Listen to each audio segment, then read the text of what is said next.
एक बार एक साधु से एक सम्राट को प्रेम हो गया। जापान की घटना है। सम्राट रोज रात निकलता था घोड़े पर सवार होकर अपने राज्य का चक्कर लगाने। वह रोज देखता उस साधु को एक पेड़ के नीचे बैठा, अपनी मस्ती में मस्त। कभी नाचता साधु, कभी बांसुरी बजाता, कभी गुनगुनाता गीत, और कभी चुपचाप बैठा रहता, आसमान के तारों को निहारता। सम्राट जब भी उस रास्ते से गुजरता तो हर बार रुक जाता। वह खुद को उसकी छवि देखने से रोक न पाता। कुछ क्षण वहीं खड़ा होकर उसकी मस्ती को चखता और फिर अपने घोड़े पर सवार होकर वहां से चला जाता। धीरे धीरे सम्राट को इतना रस हो गया उस साधु में कि समय कब बीत जाता उसे पता ही न चलता। वह खड़ा रहता दूर चुपचाप एक झाड़ी के पीछे, उस साधु की मस्ती को देखता परखता। मस्ती भी ऐसी थी कि खुद भी मस्त होकर महल वापस लौटता। अब तो यह उसका रोज का काम हो गया था। लेकिन एक दिन इतना भाव विभोर हो गया कि जाकर साधु के चरणों में गिर पड़ा और बोला, महाराज, अब यहां और न रहने दूंगा। बारिश का मौसम करीब आ गया है। वृक्ष है ये, कैसे रहेंगे आप बारिश में इस वृक्ष के नीचे? महल चलकर मुझ पर कृपा करो, मुझे अपनी सेवा का अवसर दो। यह सुनते ही वह साधु तोड़कर खड़ा हो गया, अपनी झोली उठा ली और कहा, चलो। यह देखकर सम्राट को बड़ा आश्चर्य हुआ। सम्राट कह तो रहा था कि महल चलो, लेकिन उसे प्रसन्नता होती यह सुनकर जब साधु कहता कि कौन सा महल, कैसा महल, हम जहां हैं वहीं खुश हैं। हम महलों वगैरह में नहीं जाते। हमने तो कपड़ों, गहनों, महलों इत्यादि का त्याग कर दिया है और तू हमें वहीं ले जा रहा है। सम्राट के मन में तो साधु से यह शब्द सुनने की अपेक्षा थी। अगर साधु ने यह सब कहा होता तो सम्राट उसके चरणों में गिरकर थोड़ी और विनती कर लेता। लेकिन साधु एक बार में ही चलने को तैयार हो गया तो इससे सम्राट थोड़ा सदमे में आ गया। वह सोचने लगा कि कहीं मैंने कोई गलती तो नहीं कर दी, कहीं इस आदमी ने मेरे साथ कोई चालबाजी तो नहीं की। यह कोई महल में ही घुसने की तरकीब तो नहीं है कि यहां बैठकर बांसुरी बजाता ही रहा जब तक कि मैं इस पर मोहित नहीं हो गया। कहीं यह मेरे ऊपर ही तो जाल नहीं फेंक रहा था? कहीं यह सिर्फ कांटा ही तो नहीं था मछली को फांसने का? मूर्ख हूं मैं जो उस चक्कर में पड़ गया। अब तो कुछ बोल भी नहीं सकता। इसने एक मौका भी तो ना दिया बोलने का।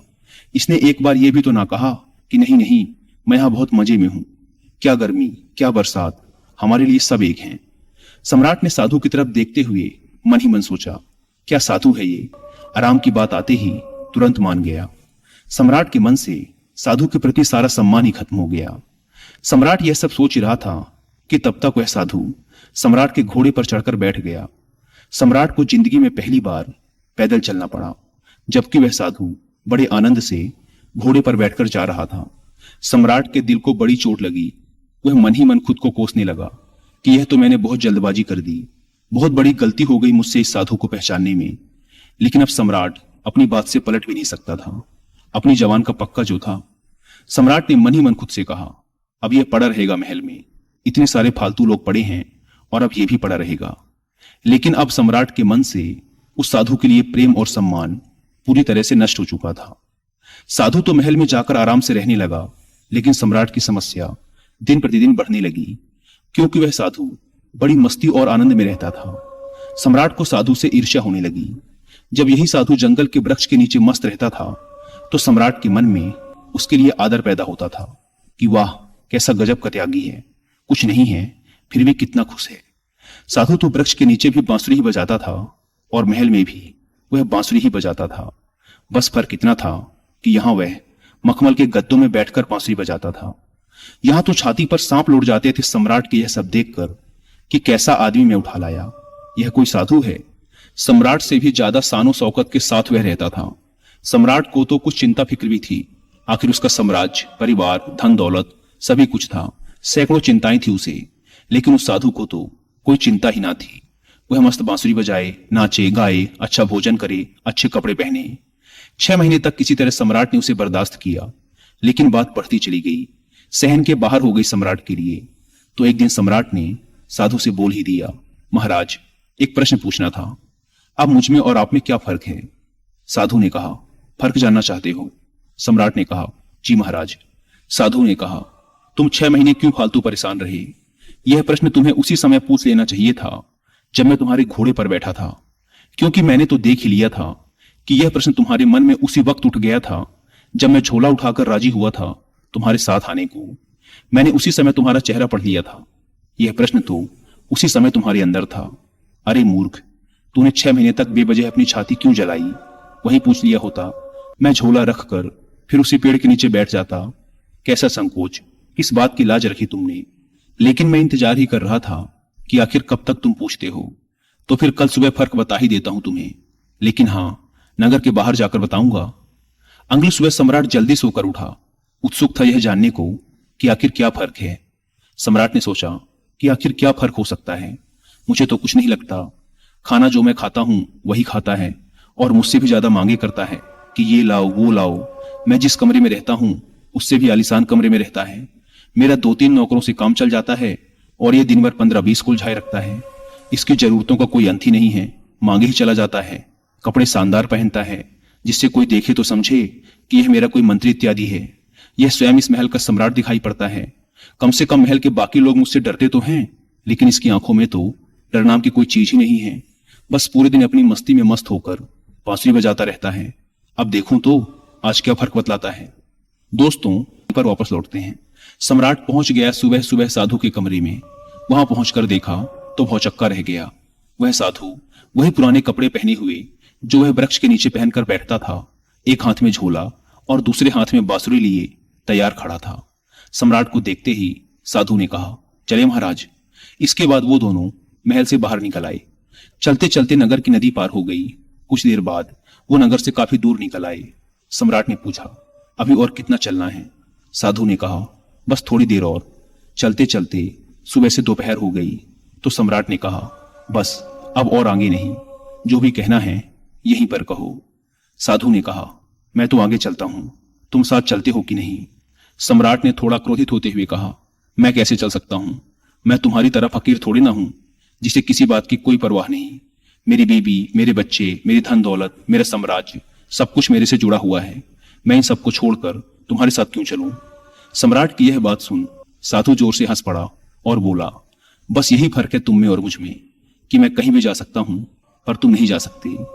मैं अच्छी बुरी हर परिस्थिति में खुश रह सकता हूं पर तुम नहीं। जब मैं उस जंगली वृक्ष के नीचे रहता था तब भी पूरी मस्ती में रहता था और अपने जीवन के एक एक पल को जीता था।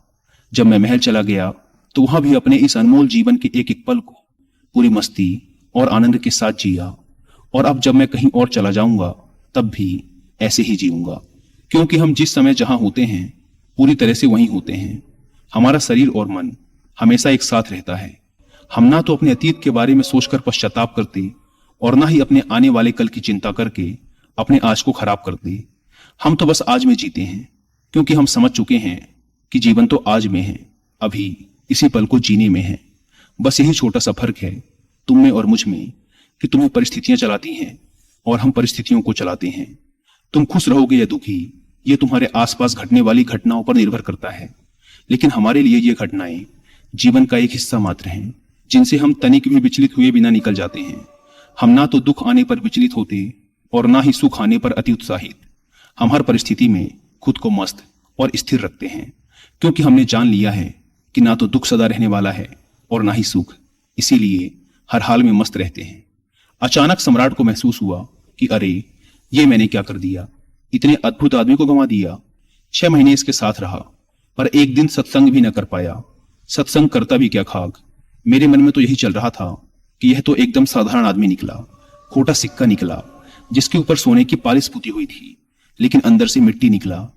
यह सब विचार आते ही सम्राट ने तुरंत साधु के पैर पकड़ लिए और कहा, नहीं महाराज, आगे नहीं जाने दूंगा। साधु ने कहा, देख, मुझे कोई परेशानी नहीं है।